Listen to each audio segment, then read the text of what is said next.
అది ధోని భయ్, నాకు నీ గురించి తెలుసు. నువ్వు పోకుంటా పోకుంటా వట్టిగా పోవు, ఖచ్చితంగా జీటీని విసికే పోతావని తెలుసు. నీ వల్ల మాకిప్పుడు టాప్ 2లకు పోయే ఛాన్స్ వచ్చింది. Thank you very much. తమ్ముడు, మీరు టాప్ 2లకు పోవాలంటే మేము గుజరాత్ని విసికింది సరిపోదు. మీరు ఇలా పంజాబ్ నోడిస్తేనే పోతారు. అరే ధోని భయ్, మా చేతిలో లేని విషయాలన్నీ మాకు అనుకూలంగా జరిగినాయి. ఇక మా చేతిలో ఉన్న విషయాన్ని మేం చేయవా? పంజాబ్ నోడిచ్చి టేబుల్లో టాప్లకు పోయి కూర్చుంటాం చూడు. ఏంది ధోని అన్న ఇది? మీ టీంలో గింత ఫైర్ పెట్టుకొని టేబుల్లో లాస్ట్ ఎట్లున్నారు చెప్పు? గింత అటాకింగ్ బ్యాటింగ్ చేసే కెపాసిటీ ఉండి ఇన్ని రోజులు టెస్ట్ బ్యాటింగ్ ఎందుకు చేసిళ్ళు? పోయి పోయి మీ ప్రతాపం మొత్తం మా మీదనే చూపియాలనా?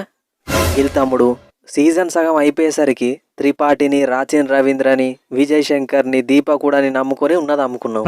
కానీ ఎప్పుడైతే టీంలకి ఆయుష్ మాత్రే, ఉరుల్ పటేల్, డివాల్డ్ బ్రేవిస్ వచ్చిల్లో అప్పటి నుంచి అసలు ఆట ఆడు స్టార్ట్ చేసినాం. కానీ అప్పటికే లేట్ అయిపోయింది. ఇక నెక్స్ట్ సీజన్ ఆట ఎట్లుండబోతుందో దానికి ఒక చిన్న ట్రైలర్ చూపించినాం ఈ మ్యాచ్లో. నీ ట్రైలర్ కోసం మమ్మల్ని బలి చేసిలు కదన్నా. ఈజీగా టాప్ 2లో ఫినిష్ అయ్యేటోళ్ళం ఇప్పుడు వేరే టీంల మీద ఆధారపడాల్సి వస్తుంది.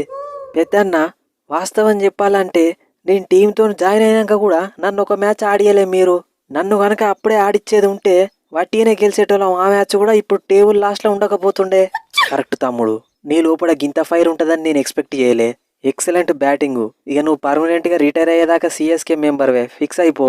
ఈ సీజన్ నువ్వు కనుక వచ్చుండకపోతే గాయంత 2 మ్యాచ్లు కూడా గెలవకపోతుండే.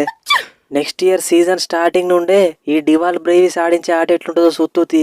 ఏంది గిల్లు, ఏం జరుగుతుంది? లాస్ట్ 2 మ్యాచ్లలో మన బౌలర్లు 230+ కొట్టించిళ్ళు. ఇదే ప్లే ఆఫ్స్ లో కూడా రిపీట్ అయిందంటే మనం సామాన్లు చదువుకొని ఇంటికి పోవాల్సిందే. అరే నేరాజీ, క్వాలిఫై కాని టీంలకు పోయేదే ఉన్నది చెప్పు. వాళ్ళు అవుటా రైటా అన్నట్టు ఆడతారు. ఏం ప్రెషర్ లేకపోయేసరికి మనల్ని ప్రెషర్ కుక్కర్లో పెట్టి ఉడికిచ్చిళ్ళు. ఇప్పటి నుంచి అన్ని ప్లే ఆఫ్స్ మ్యాచ్లే. మన మీద ఎంత ప్రెషర్ ఉంటుందో వాళ్ళ మీద కూడా గంతే ఉంటది. ట్రోఫీ మనదే, నువ్వు టెన్షన్ పడకు. ఏందో తమ్ముడు, ఖచ్చితంగా క్వాలిఫైర్ 1 ఆడదాం అనుకుంటే ఇప్పుడు ఎలిమినేటర్ ఆడేటట్టున్నది కదా పరిస్థితి. అట్లెందుకు అనుకుంటాను నేరాజీ? ఇప్పటికి కూడా మనం క్వాలిఫైర్ 1 ఆడే ఛాన్స్ ఉన్నది. ముంబై ఇండియన్స్ ఇలా పంజాబ్ కింగ్స్ని విసుకాలే, ఆ తర్వాత రేపు ఎల్ఎస్జి ఆర్సీబీని విసుకాలే. కథం, అప్పుడు ముంబై మనం క్వాలిఫైర్ 1 ఆడతాం. అంటే ఒకవేళ మనం క్వాలిఫైర్ 1 ఆడాల్సి వచ్చినా అది ముంబై ఇండియన్స్తోనే, ఎలిమినేటర్ ఆడాల్సి వచ్చినా అది కూడా ముంబై ఇండియన్స్తోనే. God must be crazy. Mumbai Indians నుండి తప్పించుకునే పరిస్థితి లేనట్టున్నది కదా. ఏందన్నా వాళ్ళ నుండి తప్పించుకునేది? మనతోని మ్యాచ్ పడతానందుకు వాళ్ళే భయపడాలి. ధోని భయ్, సీజన్ లాస్ట్ మ్యాచ్లో నెక్స్ట్ సీజన్ ఆట ఎట్లుండబోతుందో చూపించిపోతానవు కదా. మరి నెక్స్ట్ సీజన్ వస్తానవా లేకుంటే అట్నుంచి అటేనాయిగా? కోహ్లీ, నెక్స్ట్ సీజన్ రావాలన్నా వద్దా అని డిసైడ్ చేసుకోవడానికి మధ్యలో మస్తు టైం ఉన్నది. నేను తొందరపడి ఏ డెసిషన్ తీసుకోను. టైం ఉన్నప్పుడు దాన్ని వాడుకోవాలి. అంటే ధోని అన్న, నువ్వు ఒకవేళ రిటైర్మెంట్ ఇద్దామనే ఫిక్స్ అయితే ఇప్పుడు ఇవ్వడానికి మళ్ళీ మినీ యాక్షన్ దాకా ఆగి ఇవ్వడానికి తేడా ఏమున్నది? గైక్వాడ్ తమ్ముడు, నువ్వు ఒక ఎగ్జామ్ రాయడానికి పోతావు. 3 గంటలు టైం ఉంటుంది. నీకు వచ్చిన ఆన్సర్లన్నీ రాసినావు, రాయని వదిలేసినావు. ఇక 2 గంటలు టైం మిగిలింది. వచ్చినాయన్ని రాసినా అని చెప్పి పేపర్ ఇచ్చేసి పోవు కదా. లాస్ట్ దాకా ఆన్నే కూర్చొని ఉంటావు. ఎందుకు? రాని ఎవడన్నా చూపిస్తాడు కావచ్చు, ఏదన్నా ఛాన్స్ దొరుకుతుంది కావచ్చు, బయటికి పోయి చేసేది ఏమున్నది అనుకుంటావు కదా. అట్లనే నాకు డిసిషన్ తీసుకోవడానికి మినీ యాక్షన్ దాకా టైం ఉన్నది. ఆ టైంని వాడుకుంటానా? Very simple. కమిన్స్ అన్న, 14 మ్యాచ్లలో 6 మ్యాచ్లు గెలిచినావు, 7 మ్యాచ్లు ఓడిపోయినావు. గా ఢిల్లీతోని మ్యాచ్ కనుక వర్షం వల్ల ఆగిపోయి ఉండకపోతే ఈజీగా గెలిచేటోళ్ళం. వాళ్ళని జస్ట్ 20 ఓవర్లలో 133 కొట్టించినాం. అంటే 7 మ్యాచ్లు గెలిచేటోళ్ళం. మధ్యలో ఇంకొకటో 2 మ్యాచ్లు గెలిచేది ఉంటే క్వాలిఫై అయ్యేటోళ్ళం. ఇక గవర్న అద్ద అభిషేకు, అట్లయితే క్వాలిఫై అయ్యేటోళ్ళం, ఇట్లయితే క్వాలిఫై అయ్యేటోళ్ళం. ఇప్పుడు అవన్నీ మాట్లాడుకొని వేస్ట్. సీజన్ ఎండింగ్ లో సన్ రైజర్స్ ఇంకా పవర్ తగ్గలేదని ఫ్యాన్స్ కి చూపించినాం. మనం ఆడిన లాస్ట్ 3 మ్యాచ్లలో ఒక మ్యాచ్ లో 200+ చేజ్ చేసినాం. ఇంకో 2 మ్యాచ్లలో 230+ స్కోర్ కొట్టినాం. పోయిన భయాన్ని మళ్ళా సృష్టించినాం. అది చాలు. ఈ కేకేఆర్ లాస్ట్ ఇయర్ ఫైనల్లో మనల్ని కొట్టిన దెబ్బకి ఇప్పుడు పర్ఫెక్ట్ గా విసికినాం వాళ్ళని. 110 రన్ల తేడాతో ఓడించినాం. ఏంది, మిమ్మల్ని ఫైనల్లో ఓడించిన దానికి ఈ డెడ్ రబ్బర్ మ్యాచ్ లో రివెంజా? ఏదో మాకు 18 రోజులు గ్యాప్ వచ్చి మ్యాచ్ పడ్డది కాబట్టి అట్లా ఆడినాం. నెక్స్ట్ సీజన్ అట్లుండదు, సినిమా వేరే ఉంటది. అవన్నీ వద్దు. ఈ సీజన్ లో పాయింట్స్ టేబుల్లో మీకంటే మీద ఉన్నావా లేదా, అది చాలు. నెక్స్ట్ సీజన్ మీ రసలు నారాయణ ఆడతారో ఆడరో ఎవ్వరికి తెలియదు.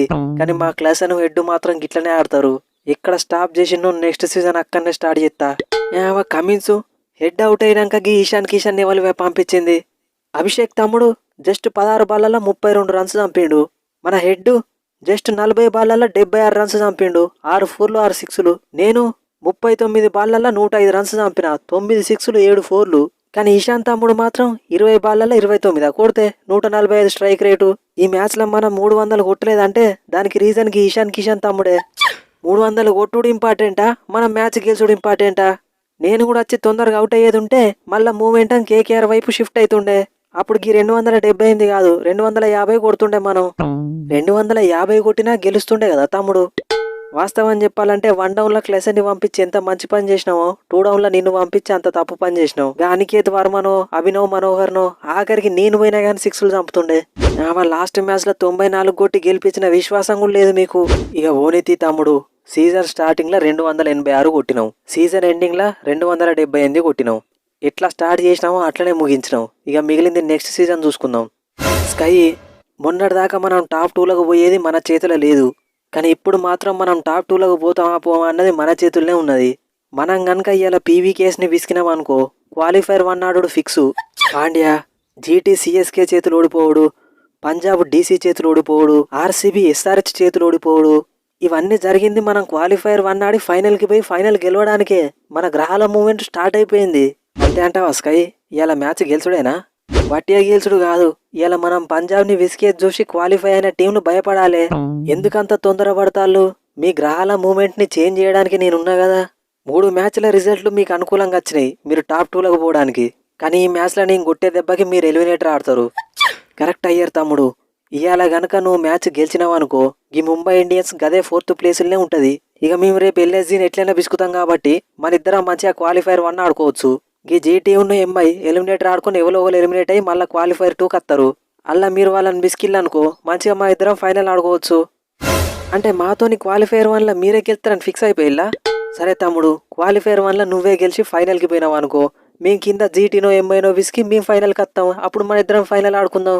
కరెక్ట్ అన్న, ఈ స్క్రిప్ట్ నాకు నచ్చింది. ఇవాళ ముంబై ఇండియన్స్ని నేను బిసుకుతా, రేపు మీరు ఎల్ఎస్జీని ఖచ్చితంగా ఓడియాలి. మరి వాళ్ళు అసలే డేంజర్గా ఆడతారు, వాళ్ళ సంగతి నేను చూసుకుంటా. కానీ ఇలా ఫస్ట్ నువ్వు ముంబై మీద గెలవాలంటే టార్గెట్ చేయాల్సింది స్కైని కనుక మీరు 20 రన్లలోపు అవుట్ చేసిల్లనుకో మ్యాచ్ మీదే. స్కైని అవుట్ చేయడానికి మా లక్కీ బౌలర్ హరిప్రీత్ బ్రార్ని పట్టుకత్తా, వట్టిగానే విసుకుతాడు. ఎస్, స్కై పుల్ల తీసే బాధ్యత నాదన్నా. అవసరమైతే 2 సుప్లా షాట్లు కొట్టిచ్చైనా పుల్ల తీస్తా. తమ్ముడు నేను అవుట్ అయితా కానంటలేను, కానీ ఆ లోపు ఖచ్చితంగా 50 కొడతా. ముంబై ఇండియన్స్ని ట్రోఫీ గెలిపియాలని మైండ్లో ఫిక్స్ అయినా బ్లైండ్గా వెళ్ళిపోతా. ఏంది అయ్యారన్నా, సాయి సుదర్శన్ ఐపీఎల్ మంచిగా ఆడిండని టెస్ట్ స్క్వాడ్లకు సెలెక్ట్ చేసిళ్ళు, కరుణ్ నాయర్ డొమెస్టిక్ క్రికెట్ మంచిగా ఆడిండని టెస్ట్ స్క్వాడ్లకు సెలెక్ట్ చేసిళ్ళు. కానీ నువ్వు ఐపీఎల్లో మంచిగా ఆడినావు, డొమెస్టిక్ క్రికెట్లో మంచిగా ఆడినావు, కెప్టెన్సీ కూడా చేసినావు, ట్రోఫీలు గెలిపించినావు, అయినా కానీ నిన్ను స్క్వాడ్లకు సెలెక్ట్ చేయలే. తెలుసు తమ్ముడు, ఇదంతా జియో పాలిటిక్స్. వరల్డ్ కప్ స్క్వాడ్లో పక్కకు పెడదామని చూసిళ్ళు, కానీ హైయెస్ట్ రన్స్ కొట్టిన. ఛాంపియన్స్ ట్రోఫీలో పక్కకు పెడదామని చూసిళ్ళు, అల్లా కూడా హైయెస్ట్ రన్స్ కొట్టిన. ఇప్పుడు టెస్ట్ ఫార్మాట్లో పక్కకు పెట్టిళ్ళు. అల్లకు రావాలంటే ఏం చేయాలో నాకు తెలుసు. టెస్ట్ స్క్వాడ్లకి కంబ్యాక్ ఇవ్వడానికి ముందు నేను చేయబోయే పని ఈ ఐపీఎల్ ట్రోఫీ గెలుచుడే. తమ్ముడు, నువ్వు టెస్ట్ స్క్వాడ్లకి కంబ్యాక్ ఇవ్వడానికి ఈ ఐపీఎల్ ట్రోఫీ గెలవడానికి ఏమన్నా సంబంధం ఉన్నదా? ఫస్ట్ అయితే ఇలా ముంబై ఇండియన్స్ని విసుకు, మిగిలింది తర్వాత చూసుకుందాం. ఫస్ట్ మమ్మల్ని మీరు ప్లే ఆఫ్స్కి రాకుండానే చూడాలి, కానీ డీసీ ఎస్ఆర్హెచ్ మమ్మల్ని దగ్గరుండి ప్లే ఆఫ్స్కి పంపిణీ. నెక్స్ట్ మమ్మల్ని టాప్ 2కి రానియకుండా చూడాలి, కానీ సిఎస్కే ఎస్ఆర్హెచ్ ఎల్ఎస్జీ మళ్ళీ మమ్మల్ని దగ్గరుండి టాప్ 2కి పోయేటట్టు చెప్తాను. ఇక మేం కనుక ఇలా మ్యాచ్ గెలిచి టాప్ 2కి పోయినామో మీరు ఇక ట్రోఫీ గురించి మర్చిపోవాల్సిందే. అది అవ్వదమ్మా. సో ఫ్రెండ్స్, ఈ స్పూఫ్ కనుక మీకు నచ్చితే మన ఛానల్ని సబ్స్క్రైబ్ చేసుకోండి, వీడియోని లైక్ చేయండి. హెవీ రెయిన్స్ వల్ల నిన్న వీడియో అయితే చేయలేకపోయినా, బట్ నిన్న జరిగిన 2 మ్యాచ్లు ఇవాళ జరగబోయే మ్యాచ్ అన్నీ ఇదే వీడియోలో కవర్ చేసిన. వాస్తవానికి ప్రతి సీజన్ ఐపీఎల్లో లాస్ట్ 2 మ్యాచ్లు జరిగేదాకా ఎవరు క్వాలిఫై అవుతారో కారో అన్న డౌట్ ఉండేది. కానీ ఈ సీజన్ లాస్ట్ 2 మ్యాచ్లు జరిగేదాకా అసలు టాప్ 2 లెవెల్ ఉంటారు ఉండరు తెలుస్తలేదు. ఇక ఇవాళ జరగబోయే మ్యాచ్తో మనకు సగం క్లారిటీ వస్తుంది, రేపు జరగబోయే మ్యాచ్తో మొత్తం క్లారిటీ వస్తుంది. ముఖ్యంగా నిన్న జరిగిన మ్యాచ్లో ఫస్ట్ మ్యాచ్లో సిఎస్కే ఆడిన విధానం అయితే హైలైట్.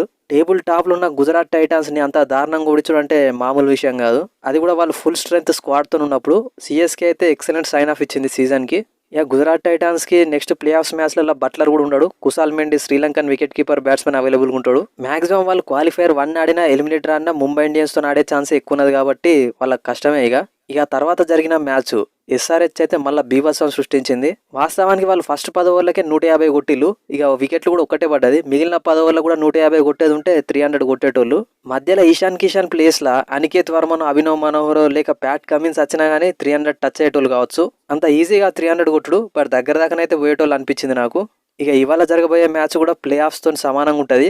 ఏ టీం గెలుస్తుందని మీరు అనుకుంటున్నారో కింద కామెంట్ సెక్షన్లో చెప్పండి. నెక్స్ట్ వీడియోతో రేపు మళ్ళీ కలుద్దాం. Thanks for your love and support.